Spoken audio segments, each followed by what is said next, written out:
Hey Eric, how's it going? Going good, going good. How All about right, you, Jeff? so I've had a fantastic week. I wound up having to I spent a lot of time rendering the files for YouTube, like the stuff that we do, you know, during the week, and I've been making it for YouTube. But rendering takes a long time if you've ever done video editing of long files. So I watched not only all the anime that we watched this week, I watched 2 episodes of GTO too. And I finished a show called Arte about like Italy, like 1700s Italy painters. I And then haven't I'm 7 episodes. Go ahead, Eric. I haven't even heard about that What'd one. you say? It came out last year. It was on like somebody's best of list of 2020, and I'm like, I've never even heard of this. So it's on Funimation. I watched it, and it was really good. Okay. And then I'm 7 episodes into Ascendancy of a Bookworm, which I love, and that's another one that somebody just like recommended, and I was like, all right, cool. It's super duper wholesome, and I'm all about it. Yeah, I haven't had a chance But to watch it to a book form, but I really want to get into that one. Apparently, it's I'm really just good. isekai. Yeah, okay, so it is an isekai, but it feels more wholesome and pure than an isekai. I don't know how to say that, like, yeah, it feels better than an isekai, but Okay. yeah, I like it. I like it. But we got a lot of anime to talk about today. And it's been an eventful week, so let's get Yeah, started. I feel like I'm gonna have a lot to explain in various shows today. That's fair. That's fair. All right, Higarashi.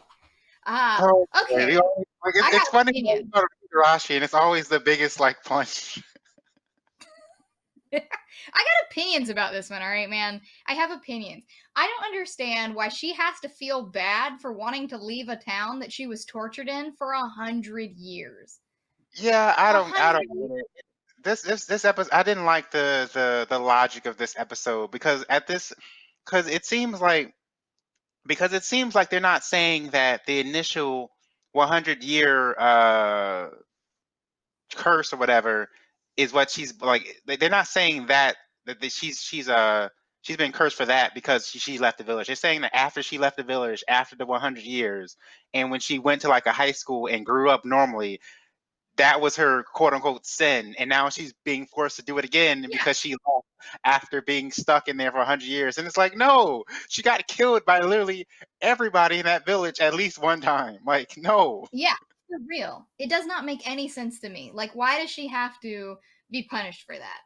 Like, I just don't get that. Like, and also, why did they decide to reveal this to her and she take it as gospel from her creepy friend who's clearly, just like everybody else, affected by this, like, madness? And yet she now believes it to be true and is talking to her older self. And Yeah, I I don't, don't quite get that because it feels like a waste of a timeline because they started her off this timeline. They started her off at the very end.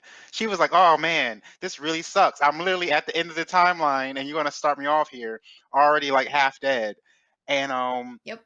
so because it feels like a waste because that was supposed to be her last one, but I guess because she got this new revelation that she's at fault at somehow, she's gonna try one more time, and so it doesn't make any sense. But now this apparently the new timeline is apparently a perfect world. So we got to see what that means. Because Yeah, I don't know. aren't there. Um, so I don't know if it truly is a perfect world. I don't know where they're going to go from that or why she'll have to do anything. But whatever. Yeah, and now we've got, I mean, like, it's only episode 15. We've got at least to like 21 or 22. They're not going to just end it at like 17 or something like that. So I don't know where we're going from here. But obviously, they're going to slow back down again from, rushing through. So the thing is, the episode did end with Takano approaching Rika, and if you've only watched this show so far, there's no reason for you to have any suspicions. Just there's no reason to be suspicious of Takano because she hasn't done anything, right? But the Mhm. blonde girl that is like the nurse of the town, she's the villain. She is the main villain of the show. And so, but the crazy thing is, all this stuff has happened, and she hasn't even all this is taking place before the day she makes her like initial move. right? And so she hasn't even done anything. So it's weird that now she would approach Rika, because in the original seasons, Takano's goal was to kill Rika, and she killed Rika a bunch of times. Her goal was to kill Rika, that way she can then drive the entire town crazy, because Rika's like bloodline has like the suppressant for like this insanity whatever. And so Yeah. if she kills Rika, then everyone in the town will go crazy, and that will bring attention to the town, to the outside world. And she wants to fix, I think, her grandfather's reputation, because he was like this researcher, and he had all this information on Hinamizawa. And so she wants to like bring back his reputation by saying, yes, he was correct in saying this town is crazy. And she has like the cure or whatever. I think she has a cure. I'm not sure, but she's working on a cure. But she just wants to like see the world burn just to save her Yeah. grandfather's reputation. But she hasn't even done anything yet. So it's like, I don't know where they're gonna go with this. Everything is new territory right now. Hey, maybe that's like our next 7 episodes worth of stuff. Is that storyline? I mean, who Yeah. knows? That could be it. That could be where we're going. All right, Heaven's Design Team. I didn't like this episode as much as I liked the other ones. I think it was a little draggy, but it wasn't bad. It wasn't bad at all. We made dragons this time. Yeah. Well, we tried to make dragons. We didn't really succeed a lot. Hey, did you find a better copy of this image than I had? Thank you. I appreciate that. Cropped it out. I can't screenshot from Crunchyroll. It like blocks you from screenshotting or something. Yeah, I always find it really hard. gotta enable GPU enhancement in your web browser, and then allow it or something. That's how I did it. But Yeah, I have found this picture, but way lower quality than what is here. Yeah, no, I like the dragon. Everybody likes the concept of a dragon, but the functionality of a dragon is not something that's like super possible. So, I mean, I get that. I get that. I feel like they spent a little bit too much time on the dragon, because like I feel like the novelty of this show is talking about real animals and the real mechanics behind how an animal works. And so when they spent all that time on the dragon, I was like, okay, but we know you're not actually going to make it. And I'm just trying to figure out where you're going with this. And then they went a few directions. Like they went with the starfish, they went with The uh seahorse. Yeah. yeah, they went a few directions. So I think so. Besides from the unicorn, this is the only time where they really uh heavily focused on creating a fake animal. But it's still the same type of show. Like they didn't drastically change like direction. So I still There's a, appreciate it. there's a lot of poop humor here, and I like that, where they talk Oh yeah. about like this creature here, where it's like got the body of a chicken and then the I guess asshole of a dragon, and so the Yeah. dragon like opens its mouth to poop out. And then there was a line where they were saying, "Oh, the dragon is so majestic, but it's just filled with farts." And I'm like, okay. I loved it. I thought it was great. I don't know. Oh, I'd like us to get back to the office humor, like that kind of level of this stuff, because I think that's what makes this pretty fun. We all learned a lot about seahorses this week, although I knew a lot of yeah. that stuff about seahorses already. But yeah, Yeah, there was a lot about seahorses. I even put a second image in the slide about it. But yeah, there was like and then so the one thing I like about this show is that it gives you a lot of information, but it's not so much that yeah, it's like a lecture, but it makes you curious enough in order to do research on your own. So yeah. after I saw the episode, I researched all this stuff about seahorses, and it was like, this actually is like, I almost don't think that the episode did seahorses justice, because they're a very fascinating species. Because the whole point of the reason they showed how the male seahorses are the ones that get pregnant, and they carry the baby to term. And the reason why they do that is that way the female seahorse can produce the eggs, and then pretty much share the workload with the male seahorse, and the male seahorse can actually get pregnant and have the baby, while the female seahorse is producing more eggs. And so it's like a manufacturing chain where they're literally just going back and forth, produce egg, like deliver, produce egg, deliver. And it's such a cool concept. And I don't and I guess they didn't want to they don't want to jump too much into the weeds in terms of a particular animal because they go through so many. But it's actually Yeah, really fascinating that they give you kind of like the wiki information, and it's up to you to like really dive in. yeah.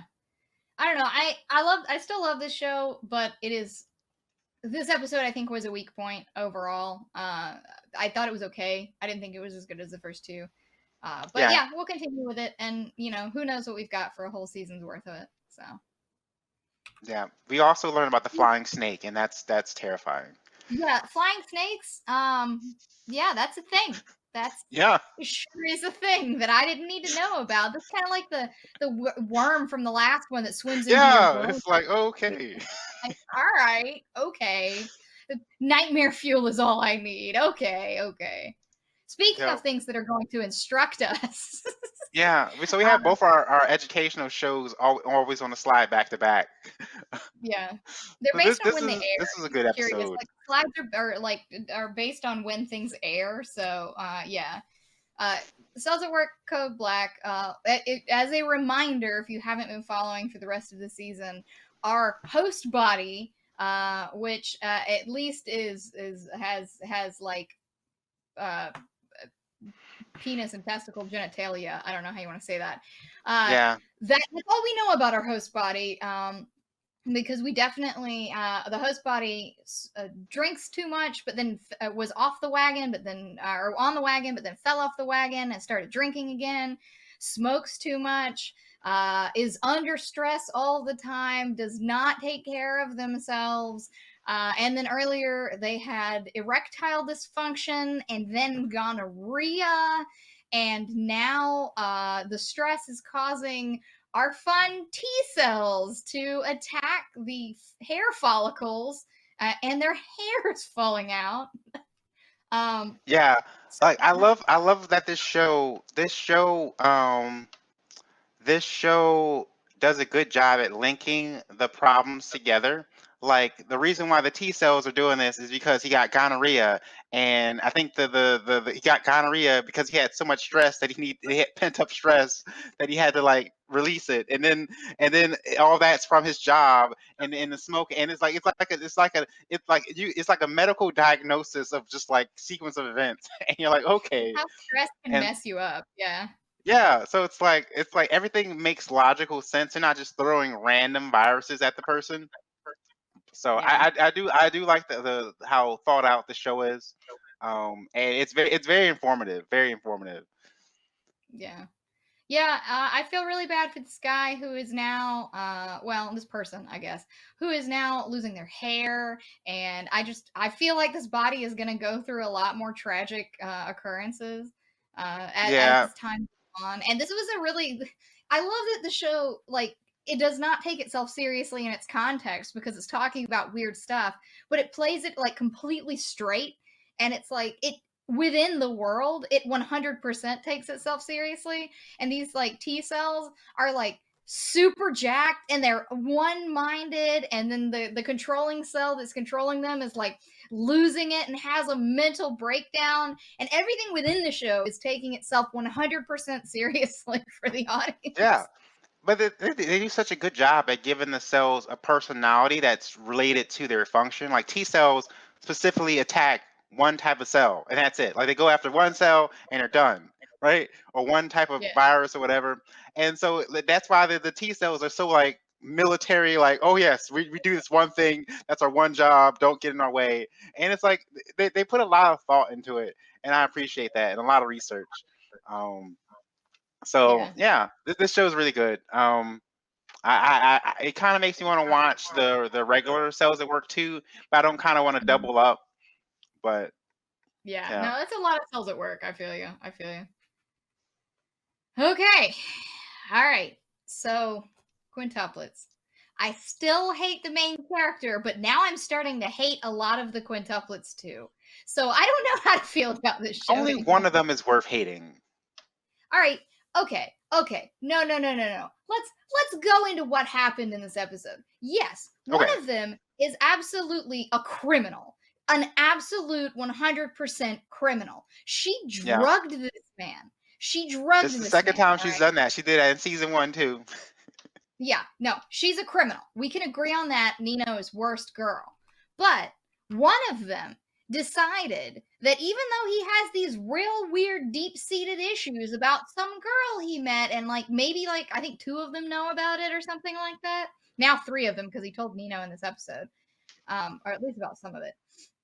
Yeah. But they decide to dress up as her and parade around. Like, this is no longer in the last episode we were speculating that maybe it was like a hallucination, like it was his inner self trying to get his crap in order. But no, it's not. It's one of the 5 girls who is wearing a cosplay of his dream girl, and that's creepy. Okay, this is creepy. There's not like a good side of this. It's insanely creepy. And then they go I on like a mean, whole okay, it is. When you break it down that way, it is kind of creepy. I was a little bit more invested in trying to figure out who in the world is it, and I didn't actually think about the mindset you have to be in to do this. I don't know yeah. why any of them would do this, but yeah. I hope it's not number 1 girl. Like I'm gonna call them by numbers because I don't remember their names. One Oh, number 1. Ichika. I like her, and I don't want it to be her because she feels like the most normal out of all of them. So So the thing I about don't. Ichika is she's an actor, and so her being able to act this role and wear the makeup and the hair, like that would make the most sense. Even though she Yeah, I has, just I don't think, the want shortest hair. So if this is a wig, I mean, I guess it has to be a wig. It would make sense if it. if it's Ichika. But Well, I I hope feel it's not like her. I feel like it would make most sense for her, but it could be number 5 because number 5 has the long hair and she has like the image of main girl, the one with the red hair.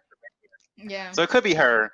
I don't think it's Nino because No, I Nino, don't think it's Nino either. Nino's got too much going on in this episode, drugging him, and I already like. I don't need another reason to hate Nino, but yeah. I don't know. So I thought this was creepy as hell, and if somebody did that to somebody like that I knew, I like that's surreal. How weird it is. Like, dude is hung up on this, and I feel like it's even further more than it's not trying to help him. It's messing with his psyche more than it is helping him. Like, if you wanted to help him, go to him in this disguise and be like, hey, you need to move on and walk away. Like, even then it's creepy, but it's like way more healthy for his like well-being at that point. yeah, it also feels weird that he didn't like ask her more questions. He was like, "Hey, yeah, it's been a long time. How's it going?" And he didn't like say, "Hey, do you have 5 sisters?" Or wait a minute, like why? Like, he didn't like ask the important questions. Yeah, give me your digits. Where do you live? like, hey, What what's your happened to last you? name? What's your last name? Yeah, that's a real good question. It's a real good question. Yeah, no, this whole situation is creepy, and I think the show is creepy, and I think this is like some kind of I don't know, moi moi kyun harem show, but it's like thinly disguised the creepy underbelly of the realization of what's actually happening here. Because I don't think if it's you tell creepy, somebody but about the show, there's some questionable aspects. I'll give you that. well, think about if you're talking to somebody and you're describing this show to somebody who's never seen it, and then you start talking about it, and then you start thinking to yourself, man, this is weird. Like when you start like, oh, it's this guy and he met some girl that for only like an afternoon who changed his life. And later he's real poor and he gets a job tutoring these quintuplets and they're all really beautiful and they're super rich. And then they all slowly fall in love with him and this and that. Come on. It's I mean, weird, that's all standard right? harem right there. Like, you haven't really said anything derivative of a standard harem, kind of. No, I think But that's true. I But get you. the fact that they're quintuplets, and I mean, it's creepy. It doesn't mean that harem shows aren't creepy. Usually in harem shows, it's not a whole bunch of sisters. And if it is, guess what? Also Yeah. creepy. Very, very creepy. Like, Let's see. Love Hina. Were they sisters? No. I don't know, but I hate Love Hina. Ugh, that's the worst. You I said you Love hate Hina, that? like, I hated Love Hina. Like, I don't understand why people liked Love Hina. Like, it fundamentally bothers me that people liked that show because it was I don't remember bad. hating it. I do. I think I liked it when I saw it. I haven't seen it in a long time though. I mean, I get it, things like 20, 30 years ago. Love Hina was like 20 years ago, but things long ago, you didn't have the same standard because story writing has gotten better. And I get that. Yeah. But Love Hina was creepy even then, and I didn't think it was good. And there are plenty of other like bad harem shows around that time. Like Ayari Ayoshi was not a great show. It was pretty, but it was not a great show. But it wasn't actively bad like Love Hina. Like Love Hina was actively bad. Okay, it just I just was. At remember least watching every episode of Love Hina and saying, "Please, someone help this man," because he wasn't a bad guy, but he was just getting abused every episode. Like he was see, like actually getting abused. at least in Tenchi Muyo and some other like classic harem like that, you had other stuff going on. Like everybody's descendant from X, Yeah. Y, or Z, and you've got like interstellar space travel and space cops, although one of them's real dumb. And you've got Yeah. like Thinking back, I don't remember. I don't remember the other plot of Love Hina besides it being just a harem. Like I don't. Was there yeah, anything I don't happening? remember that either. I just remember hating it a lot when it came out, but but Yeah. yeah, anyway, I don't mind harem shows. I watch a lot of like real fan servicey harem shows myself. I don't want to give people the impression I don't like harem shows because some of them I do.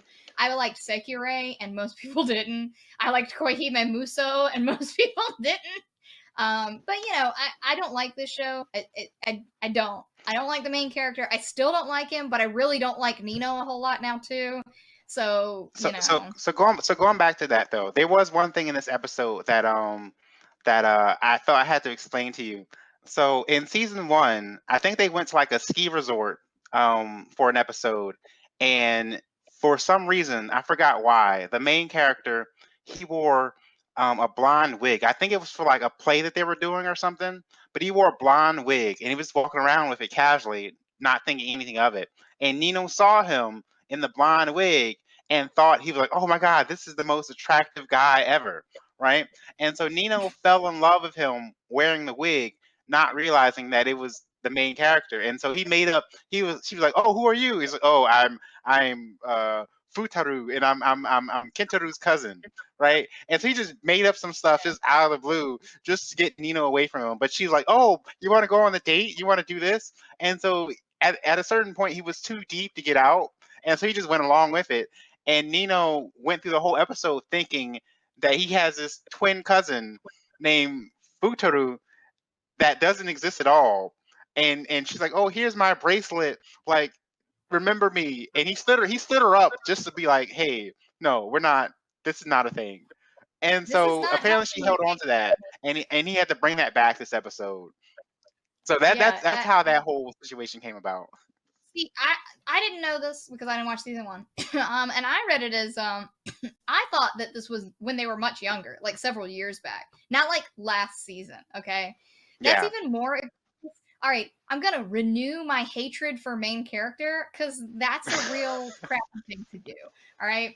Let me get right back around to I hate the main character of this show because guess what? I still hate him a whole friggin' lot, and I think I hate him more for that incident.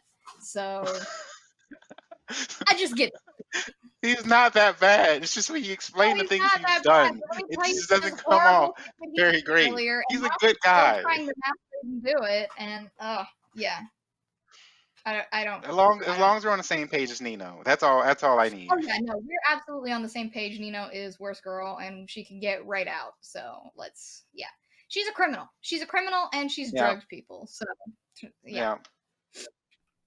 Yeah. Okay, so I'm moving on to something significantly better. The Yeah. Spider Yeah. Yeah. Show. The Spider Show again continues to be like part spider and part human sections, and which is interesting. You got a lot less spider and a lot more human this time, which I think was a good change because you can like I'm happy to see the spider progress, but it's the same stuff over and over again, so I need that to move, Yeah. But yeah, I wasn't expecting like pseudo Hogwarts here. I knew they were all like nobles and they were all going to school, but I didn't know it was going to be like, yeah, class with. Yeah. So it seems like they're gonna level up the spider. She's gonna level up by defeating monsters and like getting new skills, and they're gonna level up by learning new spells in school. And so it does seem like there's gonna be a point where they're going to like meet, and they're both gonna be somewhat powerful. So it seems like they're building up to that day. But I'm just a lot more invested in the spider side of it. Like not I'm invested in the spider side, and I'm invested in the bully side. Everything else is kind of like, okay, it's happening. But Yeah, I I do kind I of do feel you like on that they're making me forgiving of the bully. Like she hasn't done anything to like really redeem herself yet, but they're giving her a good or they're giving us a good perspective on kind of like how bad she feels and how she wants to actually like make amends for mistreating the main character in their past life. So I like that. Yeah, I appreciated the difference in the two situations between the what is the Kinslayer title and how the spider's Yeah. like, oh, oh well, I guess I killed my kin. Okay, and then it's like, Yeah, and she's oh, like, what am I I'm supposed having to this do with this horrible useless title? existential Like it gives me crisis. no benefits. No, I know. And it doesn't really mean anything. And like clearly all of these people just kind of jumped into these bodies and oh, and I had a thought about this that I had about the Bookworm show that I'm watching too. And it's what happened to the personalities of the people that they jumped into? Because that seems fairly cruel to just like, do they not exist anymore now that they've, somebody got isekai'd into their body? I know you told me that they go through this in the slime show with people that like jump in and they get summoned and they have a problem and the little kids and stuff, but they don't really address this in a So lot of shows. I'm not sure that this show I'm not sure this show really laid it out whether or not they jump into a pre-existing body or if they're born into the new world. Because I'm not sure they really definitively said that it's been 1 year since it's happened or 1 month or 10 years. So I Okay. guess it's Fair. so I mean, Well, the isn't the way that teacher the younger than they humans are, are? Like I guess well, I guess isn't she a fairy or not fairy she's like elf? an So I elf. guess it doesn't She's really an elf. matter. But yeah, I think she's older than they are, but she's an elf, so like they look really young.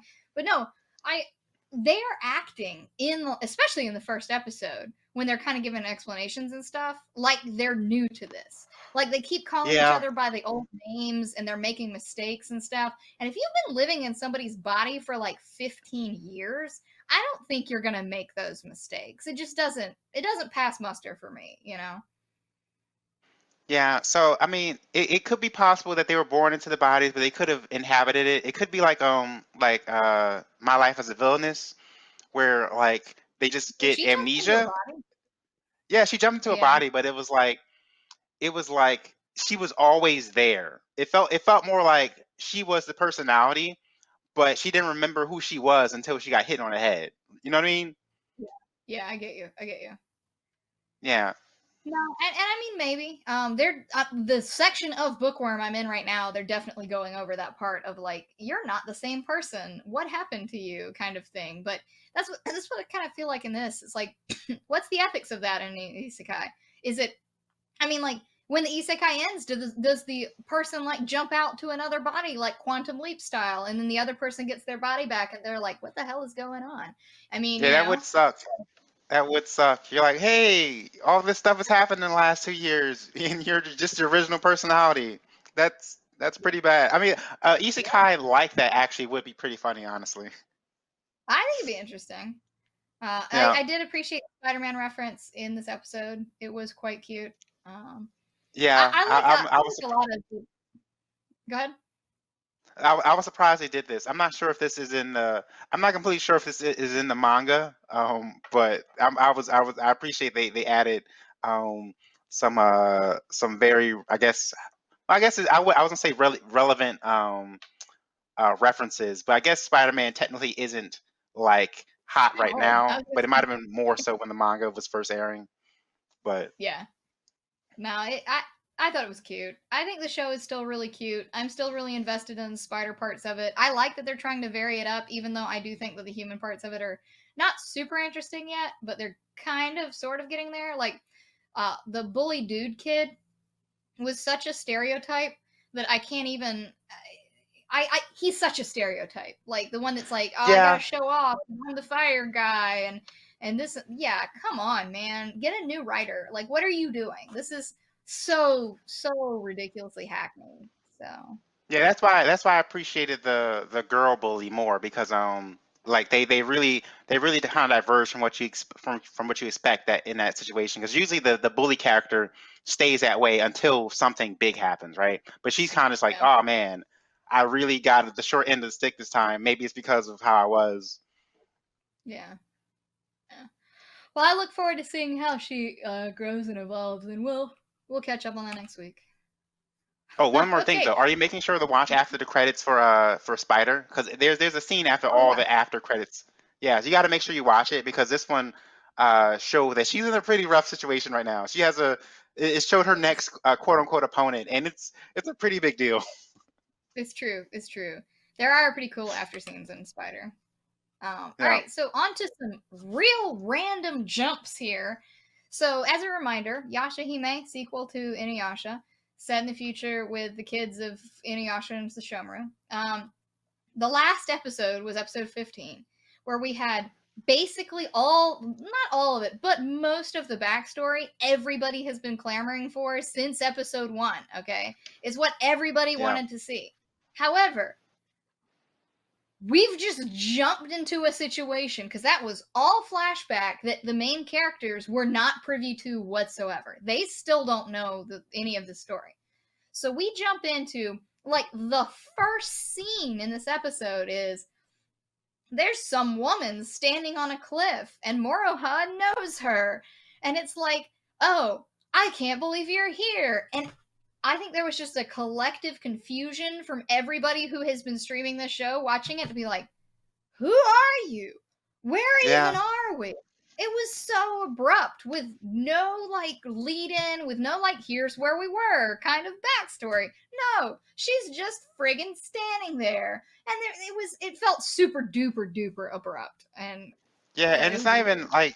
it's not even that hard to like add in appropriate foreshadowing, right? Like all you literally have to do is add her in one scene in one previous episode, and that's all you need. You're like you're done, Oh, right? dude, we have like 8 shows this season that are giving you updates like as they go through. On the last, Yashahime, blah blah blah blah blah. I mean, you could be really obvious Yeah. about it. Here's what happened the last time and what got us here. It was so freaking abrupt. Um, in this Yeah, it episode, feels we like the met. writers are like, "Oh, you guys wanted plot and overarching story. Here's all of it at the same time. Just here's the whole load right here." Well, this What? episode is. It's too fast? Okay, sorry. Like I don't think the pace of Yeah, this you're show not is sorry. bad. It's just non-existent. This show just doesn't have a pace at all. Like it just does whatever, whenever. Whatever. Because like the reveal, the last episode reveal could have happened at any point. Like it could have happened episode 1, and it wouldn't really have made a difference because like the main characters don't even know about it, right? And the same thing with Yep. this one. This could have happened 4 or 5 episodes ago, and it would have had no consequence. You know what I mean? So it's like Yeah, it just feels it like a feels like they're random writing assortment the of show. episodes. It feels like they're writing the show for Fox because they're not sure what order the broadcast is going to air in, because Fox does that with random shows all the freaking time. So they just made it so that if it airs out of order, it airs out of order, and it is what it is. But no, this episode was meaningless for me. Okay, it was meaningless. I mean, you say there was storyline in this. It's about Moraha's old teacher, and it's a basically she's trying to redeem herself for being kind of terrible and stuff like that. There was another show, and I mentioned this in my notes for this week, called Bokurano. And in Yeah, Bokurano, you've got these kids that pilot a mecha, and you don't really know who the kids are until every kid basically gets one episode, and it tells you their backstory, and it's only one episode, but man, it really makes you feel for that child, whichever one it is. You really care about their story. And that's really good storytelling. And that's the polar opposite of what this episode of Yashahime is. This episode is, we're going to give you one episode to feel something for this character that you're absolutely not going to feel anything for. And by the end of it, you're like, well, she's dead. I guess I didn't care. Because you didn't care. There's no build up. They give you no real reason to care. And it's poor And it was storytelling to so me. conveniently cliche. Like everything they did was just like the most cliche course of action you can think of. Ridiculous. Absolutely It was like, ridiculous. oh, I'm going to sacrifice myself to save my student. I'm going to kill my master. I'm going to cry at her death. It's like this is like all the taglines you'd expect from every like B movie. Mm-hmm. It was friggin' terrible, and I don't know. I don't know. This was. I don't even think I like Yashahime that much, and I think this was maybe the worst episode of Yashahime I've seen so far. And it's like, what are we even doing here? I mean, we finally got a big bad, and do we do anything with that in this episode? Nope. No, we don't No, do anything but with that. We just I like think the ignore whole it. point of this episode was to show why it was to show why she gets power from the root, right? And so I guess last episode kind of set up her getting it, but we didn't really understand why it has power. But now we understand that it was her power the whole time. That's just kind of, is it like a seal? Yeah, I think that it's a seal Yeah, that unlocks whenever she does that, but it like causes her like demon form to like slowly take over her heart, I think. So it was yeah, just to yeah, and set that's up what we were getting why at she can't here. just I mean, fall back on that every single episode. well, Yeah. yeah, and I feel like you could have done this through like 2 or 3 battles, just as a side note in the battle, and you give some foreshadowing to her becoming more demonic, and instead of doing this Yeah. stupid storyline, like, Like honestly though, like we all the battles she's used that in so far, we haven't seen any drawback for besides from the fact like she gets like tired and she can't like move afterwards. And we're like, okay, so it's like your trump card, and you can't just do it in the middle of a battle because yeah, if you don't win with it, you then you'll got the die, right? you've got the Ultraman problem where you only get 3 minutes and then you're done, and then you can't do it Yeah. again.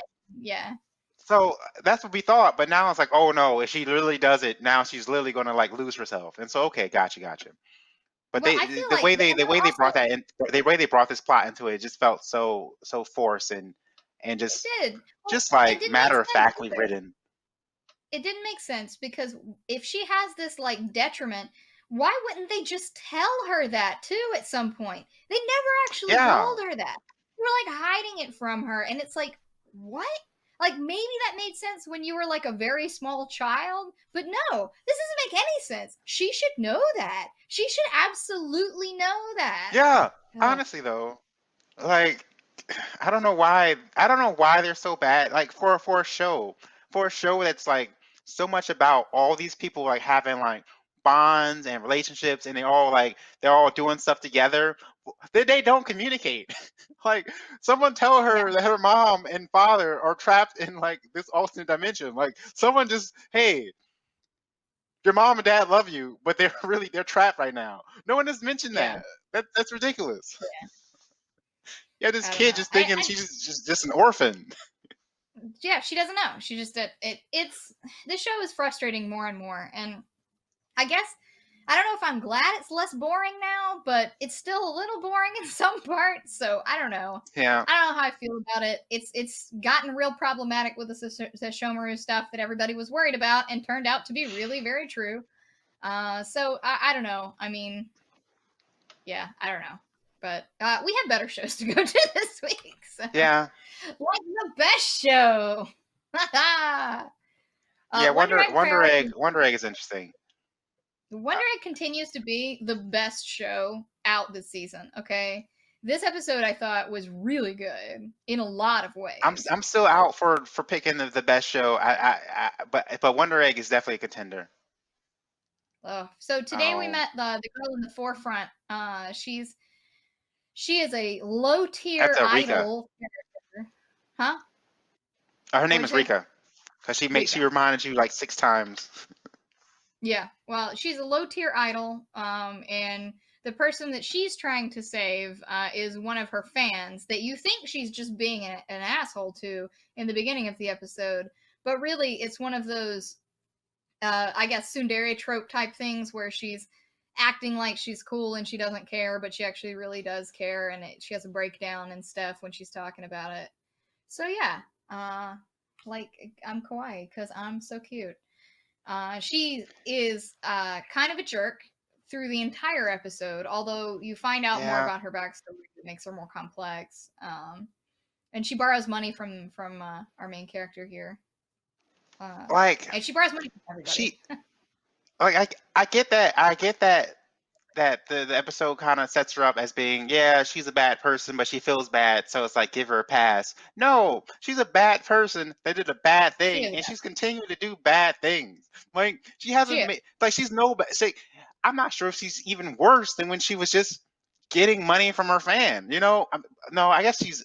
I don't know, but it's like no, she's borrowing money that she knows she has no intention of paying back. Like even the guy in like Oh no, when they were like, she's oh not a yeah, I'll bad definitely pay person. you back. The two guys on the side like, oh, are you really? You really going to pay her back? Because they knew she was lying. So Yep. I don't know. She's just a terrible. I want to like her because of her character design, but her personality is just probably it's just bad. It's just so bad.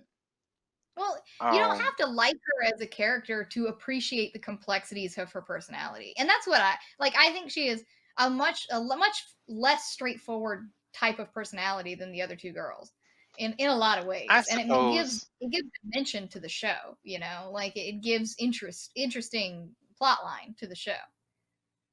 So, and this show, Yeah. just as a warning, if you are watching Wonder Egg Priority or you're interested in watching it, there's like 800 billion content warnings from us that it deals with suicide and really, really, really heavy topics. This episode dealt with eating disorders too, in kind of brutal ways too. So, if you So just a warning. I'm not sure if. So it seems. So it's. So the her fan died because I guess she starved to death. I'm not sure if in the context of the show if they're counting that as a suicide, because if it is, then it implies that all the people that they're going to be encountering, or all the people that are statues, are victims of suicide. And so if that's the Well, I thought that's case, what it then was. the show kind of I has read an that. even bigger kind of like context to it. If all of them are suicide victims. Right. Well, I think So I hate that I think that this is going to be what happens, but I definitely think that there's absolutely no way there's a happy ending for anybody in this show. And I just that's coming. Like we're barreling towards the end of the show where nobody gets a happy ending and nothing like I don't know how it's going to manifest, but I think that's where we're going. yeah, Nobody I mean gets what they honestly, want. I can't see all what four. We've seen three girls so far, and there's one more that's on the post that hasn't Yeah, been yeah. shown so far. I can't imagine all four of them getting enough eggs in order to bring back the person that their friend. I can't Well, yeah, imagine that because that feels a little weird. Because there's no like progress marker or anything. So it's like for all of them just suddenly to have that by the end of the show, I'm not sure that's going to be a thing. well, Um, you made the point but it last does week seem that like the all the main girls are taking some collateral damage in terms of like their injuries. It seems like is this yeah. is it did, so is it implying that Rika tried to kill herself too? Because is because she has these cuts. Are they saying those cuts are Yeah, from her no. trying to kill herself, or are they saying the cuts are from her injuries from battle? I'm not sure. No, they're saying her cuts are from her cutting. So Yeah, like the whole phenomenon of cutting is not necessarily suicide related as much as like pain control related. So, but yeah, she said that the cuts predate her doing this. I think it's just that it's trying to show you that she had problems with her own self worth long before any of this happened. That it wasn't just this fan killing herself or starving herself or whatever that led to it. It's that she had problems before because she's like, oh no, those are old. Don't worry. And yeah, that's how I yeah, interpreted it. But oh, and yet now we're pretty yeah, much confirmed that main character's dead friend was bonking the teacher, and she came in on him, and that's such an interesting like sub story. And then there's like the whole thing where Rika comes in and she's like, "Oh, your tutor's so hot," and that's got to be real weird. Okay, that's got to be like 800 kinds of real weird for main character. So I yeah. So and that's the same guy that her friend was with, right? yeah yeah it's That's the same one, and it's that's that that's wild.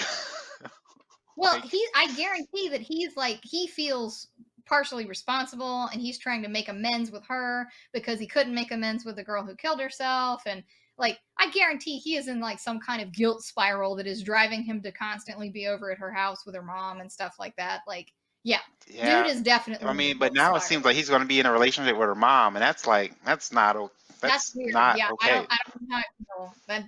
That's too weird. He also like much younger than her mom, which is really weird. But Yeah, and she called him teacher. So it seems, or I guess she called him teacher because he's her daughter teacher. For a second I was thinking maybe yeah, he could have been her teacher, but no, that wouldn't make any sense. no.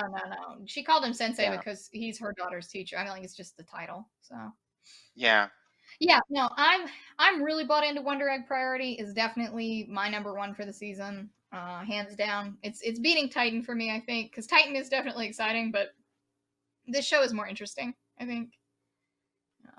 But moving yeah, on, I love Horimiya. I'm all about Horimiya. It's precious, absolutely yeah, precious, and it's going in such weird directions now too. yeah. So this episode, I guess, is you it solidifies the direction it's going in, because you at first it was like, are they really going to be in a relationship, or is it going to be best friends? But now it seems like they do genuinely love each other, and they're tell each other those feelings, but they're not going on the route of just like, okay, now we're dating, like. So it seems like they just acknowledge that they both love each other, but they're not actively like being boyfriend girlfriend, which is, I mean, it's a refreshing way to present a romance, honestly. Yeah, no, I like it. I liked it. I liked that Miyamuro just like freaking went to town on his buddy there. Oh my god. Like, that was a delightful scene. And it The wasn't best about part, like I'm trying to hide like I'm jealous of you and this and that. No, it was really kind of weird and this arbitrary fight, and then he's like, now I'm kind of mad. He just wails on yeah. So I love that whole set. I love everything about that scene, just because the fight didn't like start off like your cliche, oh, you like the girl that I like, so I'm gonna punch you. It was like, no, the fight accidentally started. and yeah, and it was just, they both had like a lot of like feelings at the time, and they both were like really on edge. It just happened, right? It just happened. And so the what's his name? What the Niyamura was like so startled that he was like, "Yeah, it was self defense." Like, no, it wasn't. No, it wasn't. It was not self yeah. defense. He hit you one time and you pummeled him. Pummel him, yeah. Like, and he comes in and he's like, "Oh, I'm sorry. Is he hurt?" No, he won. He won the fight. Like, Oh, like it good. was funny when he came to school the next day and he had like his little like was it like a little like cuts on his face, and he was like, oh man, you guys got into a fight, I'm gonna have to yell at the other guy. And I was like, no, I'm the one you should yell at. And the guy comes in, he's has all these bandages on his face, and it's like, Jesus Christ. It's so good. It's so good.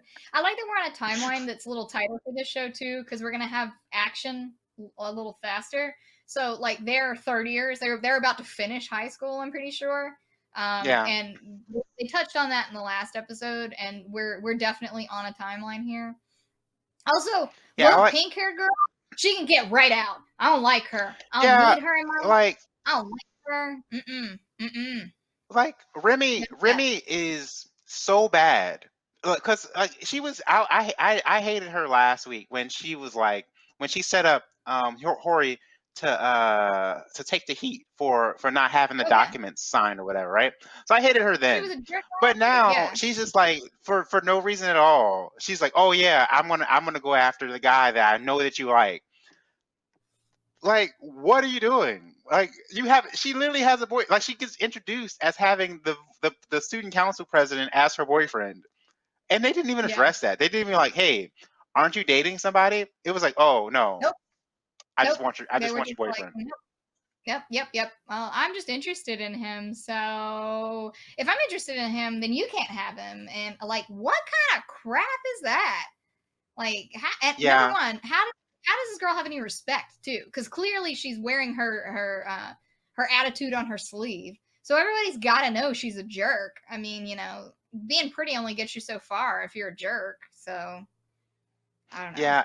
So I like that this show is really kind of going different directions than what you expect from a cliche romance, because like normally under the situation where like someone says, oh, I like him. You don't like him, right? So I can have him, right? Usually the set path is someone not respond or they not give an appropriate answer. But Hori was like, Yeah. no, he's mine. Nope. Back up. Yep. Back up.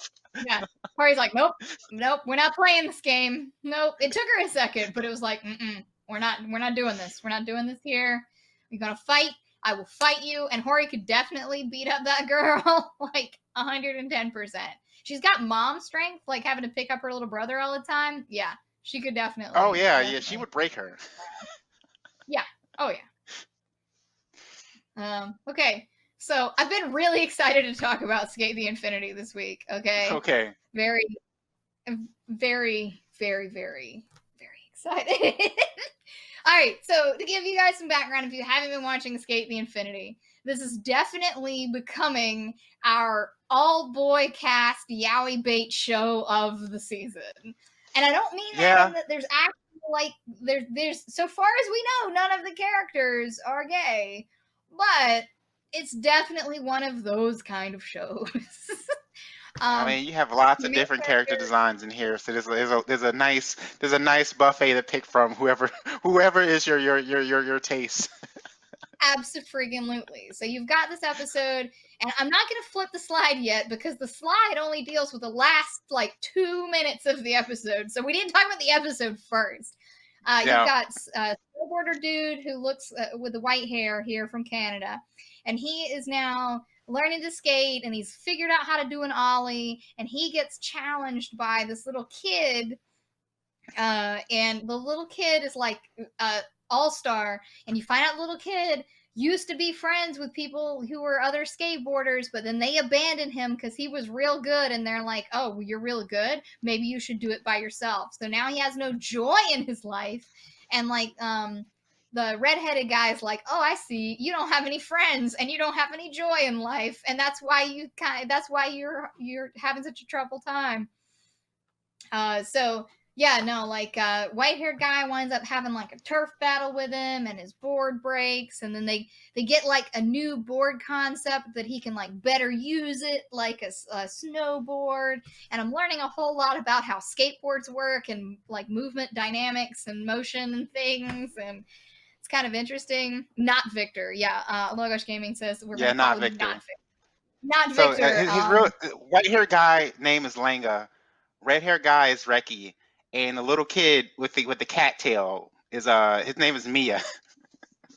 Yeah, little kid, it weirds me out. He's really creepy in a weird way, but he's so like he gets introduced as when he's introduced, he's pumped up as being like, oh, I'm like the main villain. Like, look at my like creepy smile and like my attitude that shows I don't care about anybody but myself. And like they took the edge off him so fast. He comes in skating wearing a cat tail and ears. Like, what do you mean? Yep. How are you pumping yourself up as being the villain and you're like wearing a cat suit? Get out of here.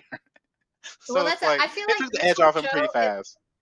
I definitely feel like this whole show is like watching VR chat. This is what people walk into VR chat, and they're all different types of costumes and wild crap, and somebody's a cat and somebody's half nude, and this and that. This whole show is like walking into VR chat. Like that's just what it is. It totally is. Yeah. It totally is. Sadly, you didn't get a whole lot of the cherry guy with the big flowy robes and Cherry the buff Blossom. Dude. Those are my favorite, and they're like my favorite characters right now. However, Cherry Blossom we have cheats. a new contender. There's a new contender for Jess's favorite, and it's definitely So you've been teased through the whole, like the first 2 episodes with this guy who's like an executive, and he's like an adult. He's the only one here who's like sort of an adult, I guess. I guess the guy that worked, the Cherry Blossom guy and the guy that worked in the cafe and stuff, they're kind of. Jess, look at the most recent comment. Oh yeah, the show is like walking in a drag show. You are correct, especially with the flower guy. I love the flower shot guy. But this guy skates in the last 2 minutes of the show, and he is 800 kinds of creepy. And he's like, "Can I touch your legs?" And he's like, and his fingers wiggle while he does it, and it's like, oh my god! And he dresses like a matador with a Venetian mask on, and I I just can't. I just can't. And I need to tell you the best part about this guy is his voice actor. His voice actor is like the smarmy, attractive guy in like everything you've ever seen, okay? Everything. There's no in between. He's tall and dark and handsome and also disturbingly weird as a character. He's freaking Dio. He's Toga from Utna. Like the And mildest Excalibur for character some reason. the mildest character he plays is probably Hotohori from Fushigi Yugi that we watched last week. Although we watched the dub, we didn't watch the sub. But yeah, Yeah. no, like the other people he plays are like ridiculous. And I love it. And I've heard his voice like a million freaking times, and he's absolutely wonderful and perfect for this role. And it could not be better. It could not be better. Yeah, everyone was memeing saying that his character is just Dio on skates, and then he actually has the voice actor for Dio, and it's like that was a very intentional casting. Like that was not. There was no way that was an accident. Oh yeah, no, this was 100% intentional. Yeah, he's freaking Il Palazzo from freaking Excel Saga, and that's the most delightful thing. I swear. There's many more characters than this, but this was like the ones that I could find with like collage images. He's also been like a voice actor since the early 90s, so he's been around a really long time, and I guarantee you've heard him in like a million things. But he's just Yeah, perfect. like most of the things I know him from aren't even on this list. I know. But This was just what I could find, you know. But yeah, no, he's in like a billion things, and he is exactly that kind of smarmy, smooth, attractive guy stereotype, and he's wonderful. But yeah, Matador Man, his name is Adam, or his handle is Adam. We don't actually, I don't think, know what his real name is. is that his just his handle? That's not his real name. No, that's what they call him at the skating thing, and all of them have like secret Oh. names at the skating thing. So like his handle is Adam. So it's funny Yeah. though, because like despite him being this way, right?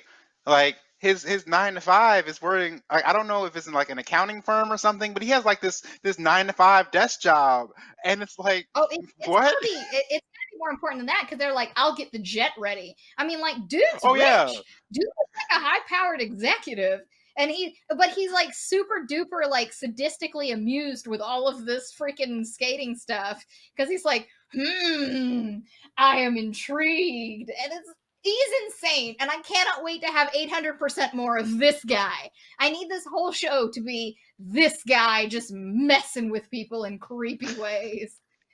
I don't actually know what. Like I don't know what you have to do in order to be a villain in this situation. Like I don't know because we already seen Shadow like cheat. Like what more? Like Yeah. what is he trying to do? Is he trying to? Is it going to be like Yu-Gi-Oh when he's trying to take over the world with skating? Like are they what is he doing? I think it just amuses him. That's what I'm saying. I think he's just like a sadist, and it just amuses him to like mess with people. But yeah, no, I like how. Yeah, you're right. Like Clown Dude is like cheating and stuff, and then he gets no comeuppance whatsoever. Like maybe he gets looked down on by people, but like he cheated twice, and it's like, what are you Yeah, doing, like man?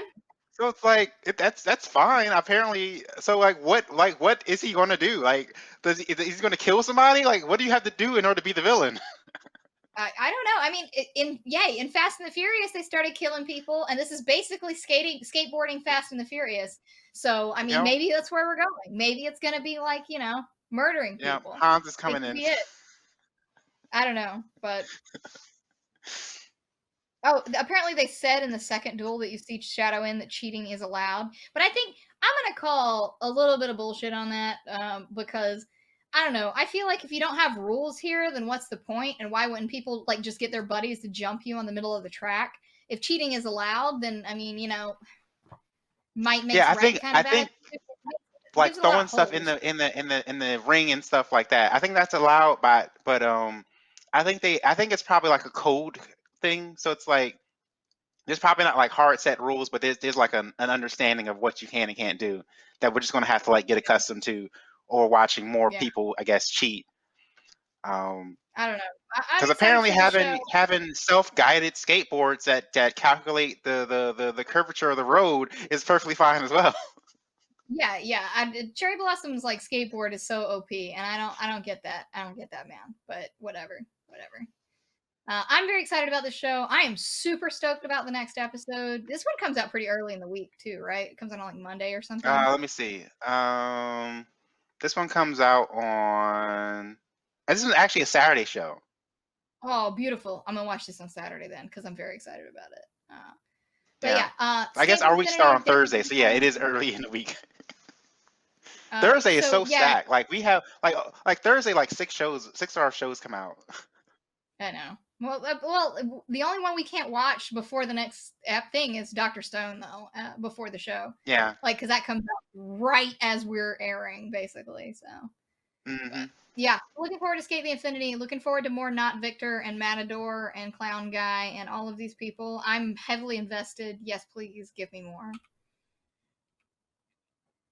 Attack on Titan. Finally, Yeah. we get to see Aaron as the Colossal Titan. Not Aaron. Armin. Armin is the Colossal Armin. Titan. Yeah. Yeah, I was Armin so is. stoked. Oh man. Armin, I don't know who's killed more at this point, Aaron or Armin. Armin just like came in with a nuke.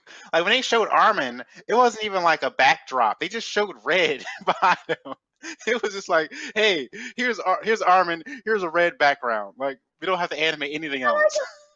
I like it when one of the characters in the town's like, "Oh, but our fleet.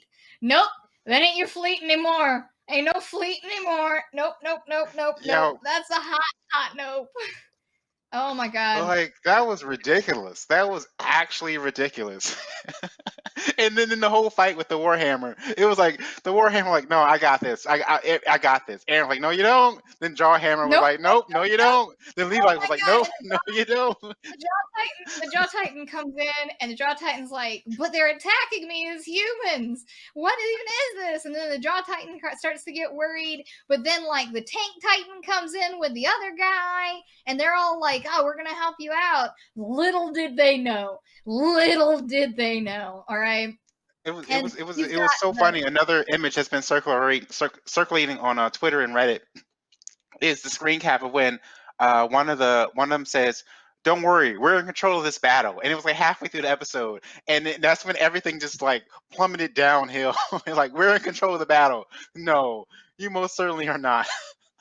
Oh my god, it's been absolutely wild. But like old boy Monkey Titan definitely made a very good point. Like they have limited resources. They came to the mainland. They guaranteedly have limited resources. However, they're still wrecking you. They are still wrecking you right Yeah, now.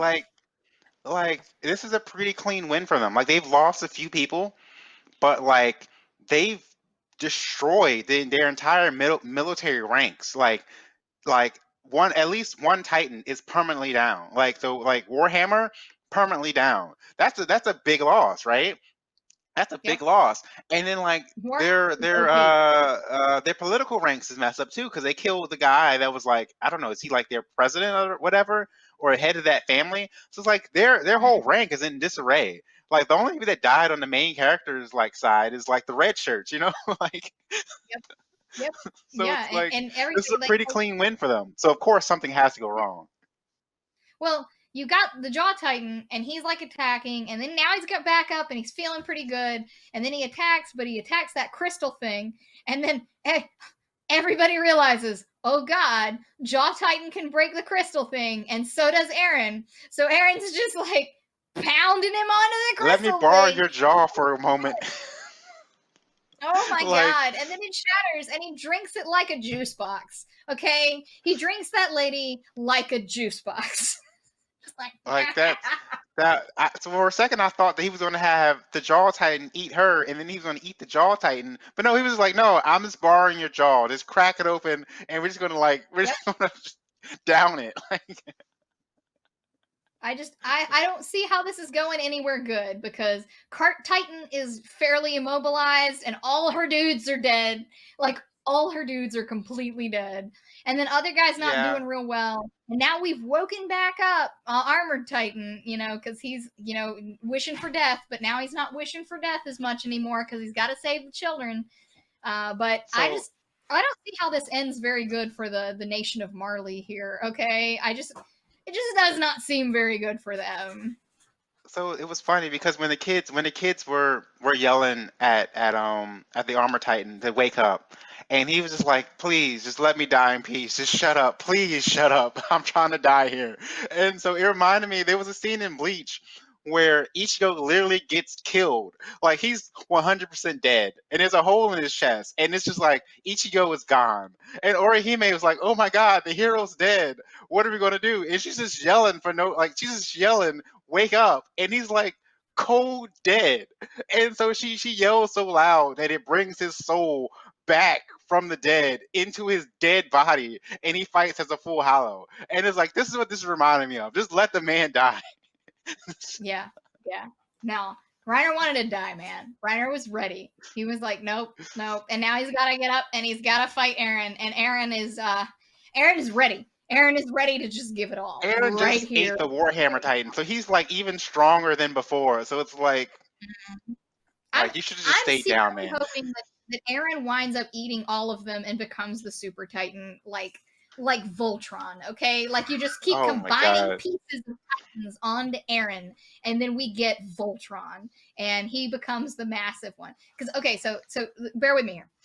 You've got he's eaten the Warhammer Titan. He's pretty much demolished the Cart Titan and the Jaw Titan, and you've got two others here too, and he could eat them as well. But then you've got Armin, and he's clearly not going to eat Armin. But I think Armin is going to get real hurt. And then Armin is dying, and Armin's like, Eren, you've got to eat me. I'm going to die. We can't let them get the other Titan. And then Eren becomes the Super Titan, and he eats like the Beast Titan in one. All right. Mark That my sounds words. that sounds that sounds like fanfic.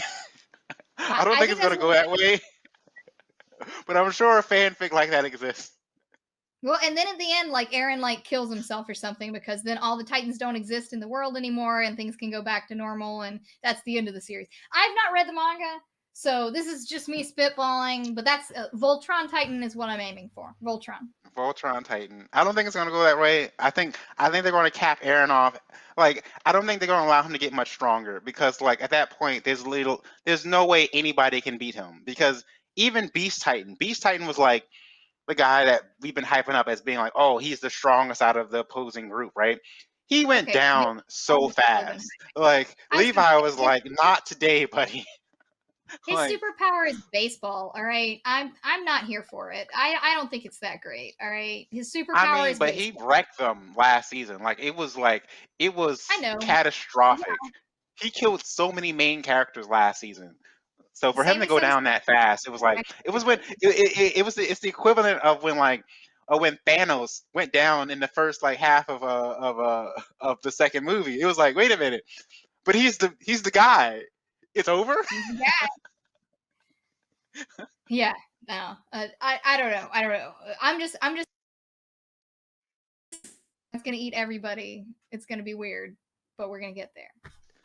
Yeah. But I'm looking forward to Titan this week too. I look forward to Titan every week as much as I look forward to Wonder Egg, basically. So yeah, and now I'm really looking forward to Skate the Infinity. It's been a good season. It's been a really good season. Ah, Got slime. slime. I'm a So little slime bit is. sad this week, slime, because we're talking about the lolly girl, and I don't like her character design. It's really We talked overly about it for a sexualized. little bit, and yeah, Milium. They're have she's always their trump card. Like when things are as bad as it can get, not even the main character can do something. He just makes a call to Milium, and she's like, "Yeah, all right, my bestie, I'll help you out." But as long as things aren't in like code red situation, she's pretty much not around. Um, Well, but this episode I was pretty uneventful. I mean, they just spent a lot of time making like diplomatic deals and building relationships with other nations, and so that's kind of like at the very least, at least they're not like shoving as much information in your face as Log Horizon. But it's just like it's not yeah. really the thing that that like it's not really the thing that what makes the show entertaining. So it's like, okay, yeah, I get that you're building all these partnerships. Okay, okay, okay. And so I think that's why they threw in. I think that's why they made sure to throw in the comedic part with them going to the what is it, The uh brothel club or or whatever. whatever. Yeah. So when they made the Yeah. throw, they made sure to throw in that way the episode isn't just this dry. Oh, we're building diplomatic relationships. Here's our political pieces. That's I exciting, don't know. right? No.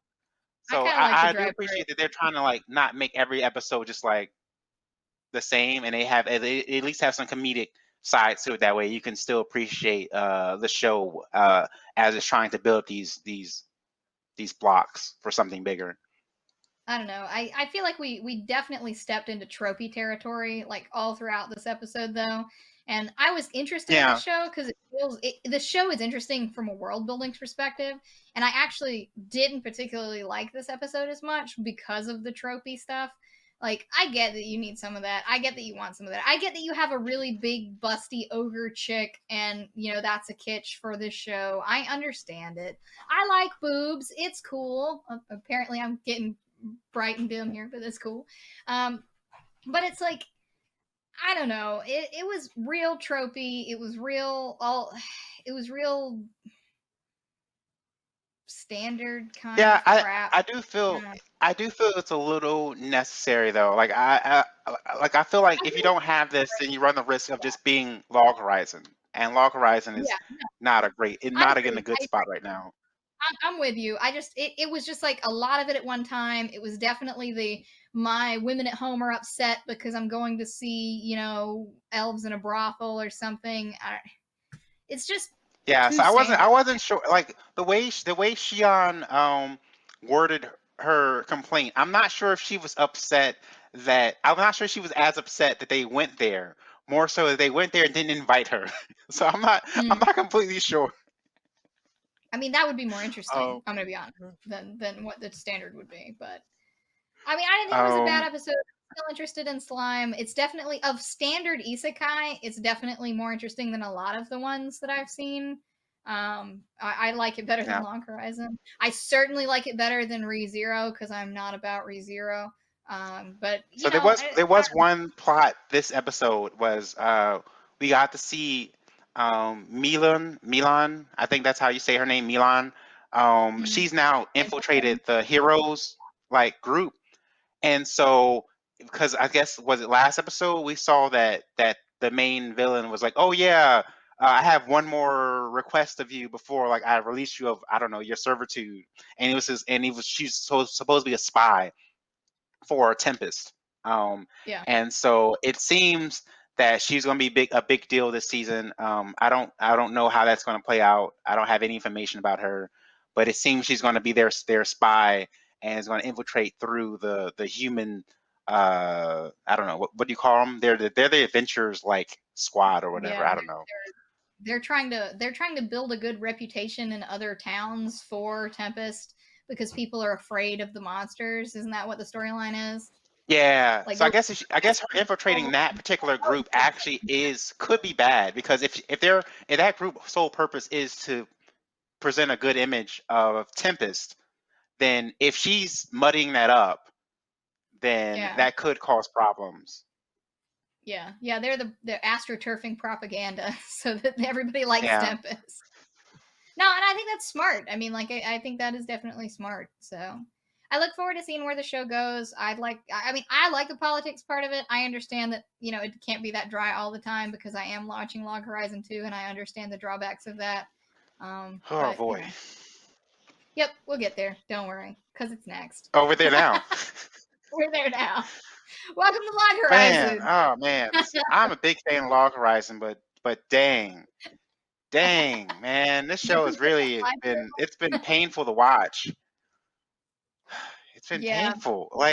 yeah, Like it's just I've never seen such a consistent information dump before. Like I've never seen a show go this long with just pummeling you with more details that and just yep. never ending. Like it's wild.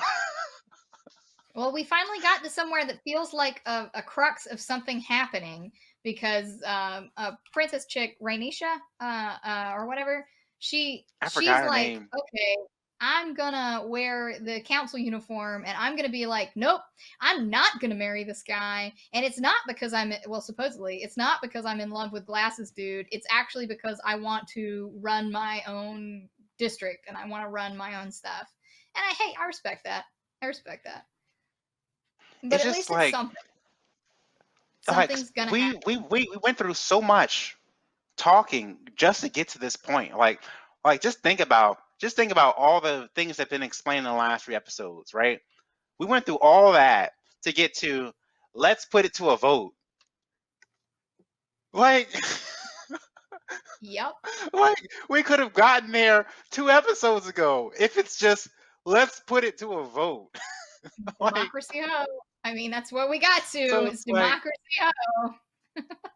like and the thing is, so right now the show is in a position where the council um is at risk of being disbanded. And so in order to get like a better governing state, they're trying to establish like a legitimate government for the town, right? And so at Right. the very least, I don't think the council is going to go back to being exactly what it was before, because then they're pretty much in the exact same situation that caused that to happen in the first place, right? And so the Yeah. council is going to have to undergo some change for the better. And so this massive information dump, I don't expect it to stop, because they're going to have to explain the new rules of the council, the new it's like so it's like this is probably just the tip of the iceberg in terms of like what it's going to be in terms of just like cramming down like details. And so like I can no longer I'm still going to watch the show personally, but I can no longer recommend this being on our list for like shows we talk about every single week, because there's nothing to talk about. It's just Yeah. You're more right. difficult. There's not Like it's just a lot like of stuff happened. There was dialogue in this episode, and that's about it. Like that is yeah, and it. it's like and it must be so it must be such a good feeling to be an animator for this show, because you just draw the still frames and the lip flaps and you're like, we're Yep. done. We're It is done. the amazing Go animation home early team. today, guys. Talk to your wife and kids.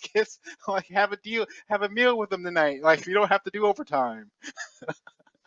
So it's like because there's no animation even at this point. Yeah, it's ridiculous. So yeah, so I'll put it to a I'm vote that we I'm drop Log Horizon. I don't know. I'm a-okay dropping this. If you want to drop this, not a problem with me. Yeah, Log I will Horizon is continue watching, but I don't think we I need to don't talk dread about this one watching anymore. Log Horizon. I dread watching ReZero. I don't dread watching Log Horizon, so I mean, That's so weird though. Like I feel like ReZero is a lot more interesting though. yeah. Oh, I missed like a whole bunch of comments because my phone wasn't like for the sorry comments on Twitch. Um, but yeah, Aaron drowns himself in the ocean to remove those. But yeah, I think that's where we're going with Titan. But I'm okay dropping Log Horizon. I still like it better than ReZero, but that's fine with me. All Yeah. right. So I think the thing is, so one thing Good. about that note, I think isn't there like a plot point? Isn't like a plot where like if the Titan dies before passing it on to somebody, it doesn't just get born into a random person? Isn't that a thing? I wouldn't know because I haven't watched enough of the show. I just watched those recaps. Oh, I think So that is a thing. it may be. It may be. But But we can move on. I don't know. Maybe it's only one person. Maybe if Aaron gets it and then he can pass it on to people, but it's only one person who controls all of the Titans instead of, like Yeah. I Yeah. don't know. That could be a thing. Promise Neverland has been so good this season, and I really hope that they keep up with it. I very much enjoyed it. I look forward to watching this every week too. So Yeah. you've met the two demons that are friends with them, Sanja and Mukja or something, and they Something like taught them that. how to farm and taught her how to kill and how to use the flowers to make sure that things are okay and stuff like that. And then they've gone to the place that William Minerva through the pen told them to go to, and they find out that it is a secret underground bunker with basically everything they could possibly need to survive and the ability to survive for generations because it has like a growing surface and hydroponic stuff and all kinds of crap like Literally that. too good to be true. but it is too good to be true because they find this. This is behind the piano because they hit like a special key on the piano, and they find this section with bunk beds where people are trying to get out.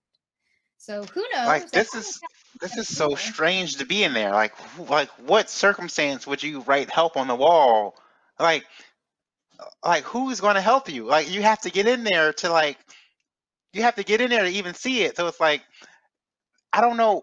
I have no idea what this could mean or who could have written that. So I'm very interested to see where the next episode goes because I have not read the manga, and so I I was gonna I say I have no have read all of understanding the what's going manga, on. so I'm always very interested to hear what your theories are on this because I know exactly where it's going because I've read all of the manga and the manga is done now. So Yeah, so like yeah. I don't know I don't know what this could mean because it's like if you're in the shelter and you're down there, why would you write help on that particular wall? Because it's like who else is going to be down there?